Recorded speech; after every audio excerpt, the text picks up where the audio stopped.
You've reached Exposing SMG. I'm Angela, And I'm Alana. and we run a celebrity news blog where we uncover celebrity secrets and give you the inside scoop.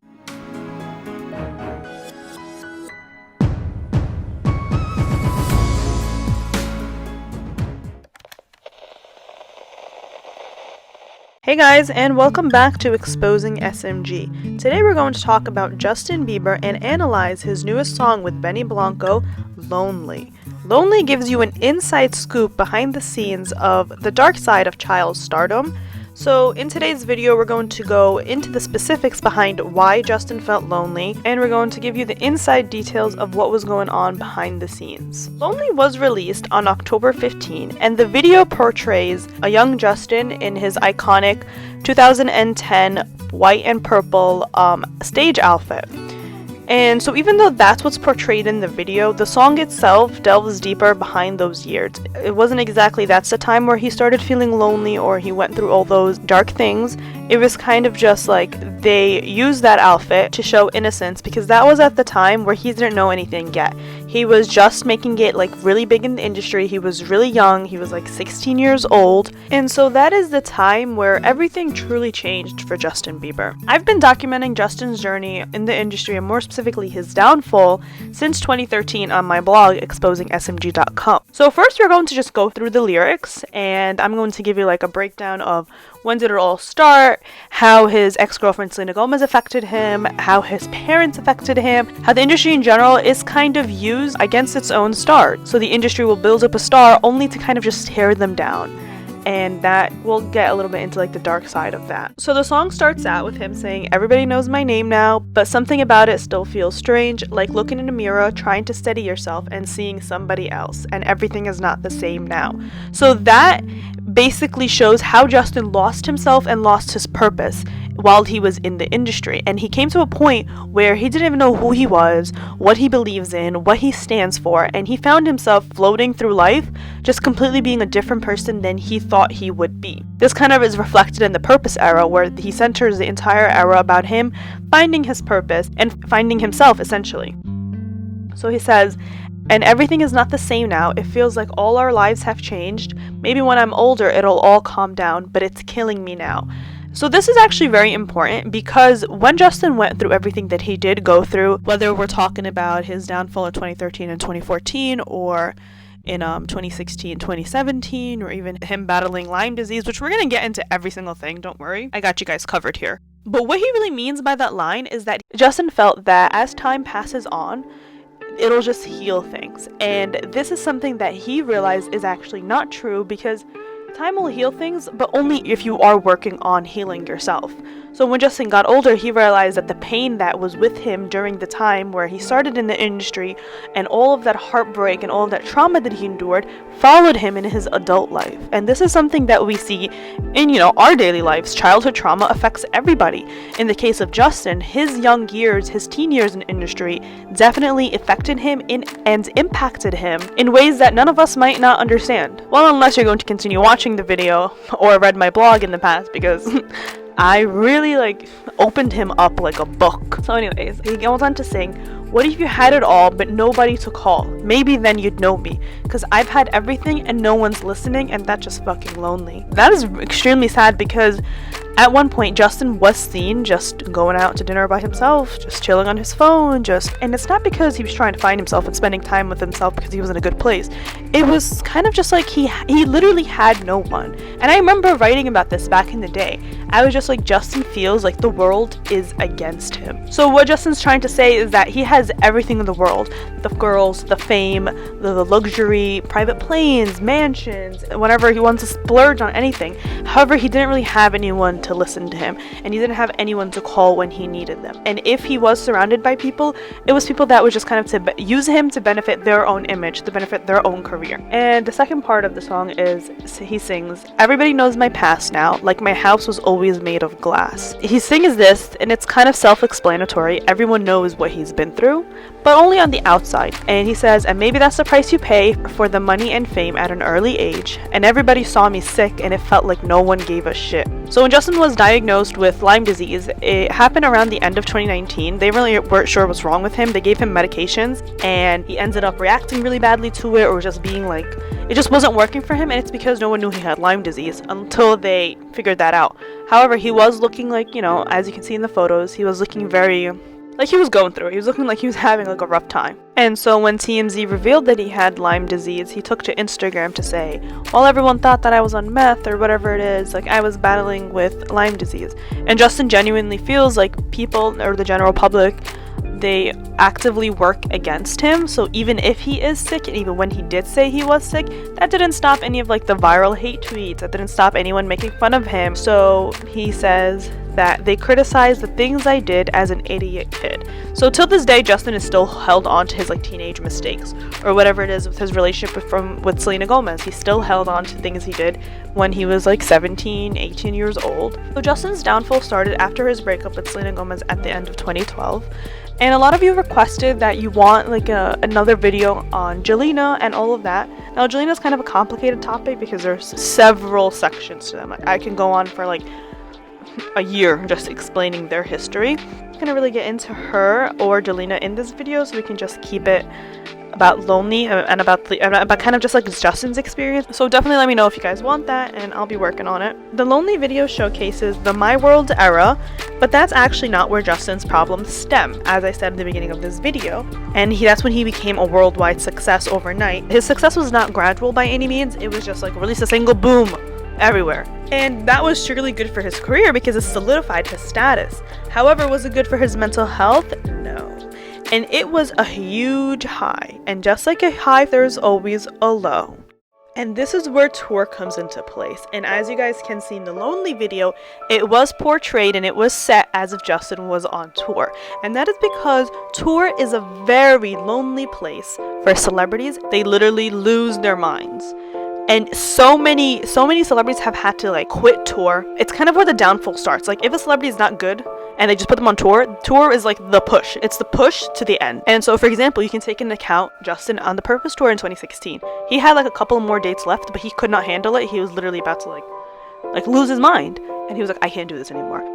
Take a look for Selena Gomez. Selena Gomez is notorious for canceling two of her tours. The End of the Stars Dance tour and the End of the Revival tour. She also never completed that for similar problems like Justin. If you take a look at Demi Lovato, another one of their peers, in 2010 specifically, she had the issue where she punched her backup dancer and she had to leave tour with the Jonas Brothers. And even Demi, when she was struggling and she had her OD in 2018, she also, I'm not sure if she was on tour. I really don't remember. You guys can look that up. But whatever it was, something was canceled, but she was on tour during that time. And it's funny because you don't think you'd be lonely there, right? You perform for thousands of people a night, you're adored by millions, you're the star, but then bloop, you're also depressed. And it's what I was just saying, it's the low that comes after the high. And Justin's high was like high. He wasn't just your regular celebrity. He wasn't, the Shawn Mendes or Harry Styles of the world. And no offense to them, they're also extremely famous, popular, and great artists as well. But they were not at the immense fame that Justin was at. And this is where people come in. And say it with me, people impact us. A lot of the times when I talk about Justin on my blog, everyone hates when I bring up Selena. Or like anyone, when I talk about like Demi and Wilmer. You can't blame Wilmer. And it's just like, people impact us. The people you surround yourself will impact you. So aside from the PR shenanigans that Justin and Selena shoved down our throats several years, they had a nice relationship in 2012, and I've written about this before, and hopefully I can explain more into it when I work on a video for them. But Justin opened up a lot of his life to Selena, and he told her all of his life problems, and at one point she was his person, and the person that, got him. So when Justin and Selena went through everything they did go through, she betrayed him a lot. She sold things about him to the media. She villainized him more than he was already villainized. And it wasn't just your regular, I'm mad at my ex-boyfriend, I'm taking out my anger on him by shit-talking him to the media. It wasn't just that. Selena really went out of her way to like hurt him. It was next level betrayal because she was his person. He kind of like adapted this mentality that like Selena is like my number one in my life. I left all my friends for her because there was this point in time where his circle didn't like Selena. So that's how you know if a relationship is toxic, when you start cutting off your people for your partner. And that's what was happening with Justin. He was only surrounded by her friends and friends that she maybe approved of, which wasn't often. So he was following her orders around like a little dog, and he cut off a lot of people. So when they had their breakup and he didn't have Selena, who did he have? He didn't have anybody. So the loneliness did start during the My World era, and that is what you saw in the video, but don't be fooled by it, because it wasn't the root. And it was the Believe era, which was around 2013, that's the tour, but the album was released in 2012, that was this close to being his last era. This is the time where I told my readers on my website that security was checking his pulse and breathing throughout the night because they literally thought he was going to die in his sleep. And Justin actually confirmed that in 2020 in his docuseries. So you may be asking, what leads a celebrity to that low of phase in their life that they turn to like drugs and all of that? Well, depression and anxiety. You do not underestimate those two, especially when it's not treated, especially when it's not medicated properly. You can't medicate your depression with cocaine. You're going to keep doing coke. This is why many celebrities have a coke addiction. So Justin's depression and anxiety were a big part to why he turned to drugs. And what he didn't know also was that his mental health was affected by Lyme disease. So this is, the end of 2019. So that gave him a reason to why he was so depressed and anxious, as opposed to, I'm just depressed and anxious for no reason. Being diagnosed with Lyme gave him a reason for his issues. So that is why he was able to kind of like combat that. He was able to be put on the right medication to treat him while also treating Lyme disease. And he was accurately treated and he started to feel better, so he didn't really have to turn to drugs. From what I know, Justin was never addicted to drugs because he's never done a rehab stint, at least to my knowledge, and I know a lot about Justin. But he was able to wean himself on and off drugs through religion. He's a very religious boy. And, it takes a lot of strength to accomplish that. Like doing it through a Bible study as opposed to rehab. Kudos to him. So, Justin's married and lonely. Let's blame Hailey Bieber, as people like to do that. I think what people don't understand is that when Justin reflects on his past through his music, it doesn't mean that his current life is bad. It's trauma and experiences that he hasn't opened up about before. For example, if you're in a shitty relationship and you're used to doing X, Y, and Z because you have a toxic ex, so suddenly when you get yourself out of that hellhole and you move on to a better relationship, one that's healthy, but you still find yourself in the same old patterns, why is that? It's because you never fix the root problem. It's what you're used to. It's all you know. And Justin has spoken about this several times, like how he was scarred from his past relationship with Selena, where he wasn't able to do regular things with Hailey. So when Justin got back together with Hailey, he jumped into a whole new thing without even healing from his past. So when he proposed to Hailey, he wasn't okay. Like, he loved her and that's why he proposed to her, but at the same time, he didn't work through all his problems. And some people, don't want to get into a relationship until they fix all their problems and, find themselves or blah, blah, blah. And other people will get in a relationship and kind of just like work through it together, for better and for worse. That's what the vows say. And that's kind of what Justin and Hailey did. And I spoke about that a lot in the daily dynamic. One thing you have to understand is that being with Hailey or being with your significant other is not going to undo the trauma. It might make you happy. It might give you a reason to want to keep going. It might, put you in a great mood and all that, but that doesn't mean it's going to undo the trauma. And jumping into something new will not fix the past. And that's something that Justin had to learn the hard way. That's something that Ariana Grande has to keep learning. That's something that Demi Lovato, hopefully she ends up learning. And that's what Justin's doing right now. That's why you see him opening up about a lot of stuff. And people are just like, well, Hailey makes him depressed. No, she doesn't make him depressed. Nobody put a gun to his head and said, you have to propose to her. So let me summarize exactly what kind of Justin went through to kind of just end the video. So his breakup with Selena took a toll on him because Selena was emotionally manipulating him and emotionally abusing him. She actually exposed that herself in a Genius interview where she was talking about the tactics that she uses to manipulate people. She's a funny girl. And, that ended up scarring Justin. He wasn't able to trust anyone, and he strayed away from relationships for literally 6 years.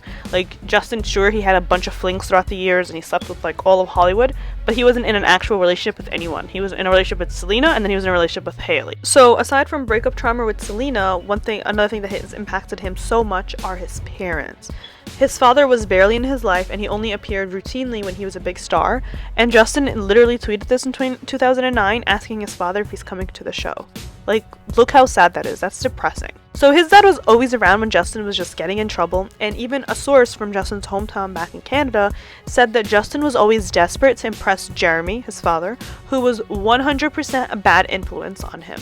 And they described Jeremy as a stereotypical badass, and Justin wanted to impress him by also being a badass. Can you imagine that? Look, Dad, look how many lines of coke I can do in 12 seconds. That's sad. And on top of that, he had a huge fallout with his mother, and that broke him a lot. Many people don't know how close Justin and his mom Patty were. She was on tour with him and they were super close. I'll link some posts down below where you can read that. And on top of that, there was the parent contract. Parent contract is a post I wrote back in January 2016 where my source exposed some insane tea about Justin and his parents and how they basically signed a deal to kind of just use him forever and just benefit off of him, according to my source. So there came a point in time where Justin felt like he literally had nobody. There was no one he could trust, no one who genuinely cared about him. He had no family, he had no real friends. And so this is why he views Hailey as such an important part of his recovery process, because she helped him a lot behind the scenes, is because she never broadcasted it. She never wanted to prove something to the public, but she would just want to prove things to him. Another thing that played into Justin's downfall and all that was the media. The media hated Justin, and most of the times not without a valid reason. Since his debut, Justin was compared to like Hitler, and his hate was just on a different level. It was mass hate. And so with all the media harassment, Justin developed a hatred for everyone and everything, and this goes back into 2016 where he had a phase of no photos. He wanted nothing to do with the industry, and unfortunately that came at the sake of his fans, because he thought that there weren't any real fans left. He didn't think anyone genuinely loved and cared about him. Justin once told one of his friends, and I quote, he said, "I'm hated by everyone. I'm under so much pressure, I just don't know what to do." And he didn't understand why everyone was so persistent in making him the bad guy. This is in 2014, it's a direct quote of Justin saying that. So that kind of like summarizes everything that Justin went through. So basically this video was supposed to give you guys an inside look on a few of the things that Justin went through and how he's trying to heal and work on his past trauma by the release of these personal songs. If you guys would like more videos like this, hit the like and subscribe button and let me know what other songs you want me to analyze. Thanks, and I'll see you next time.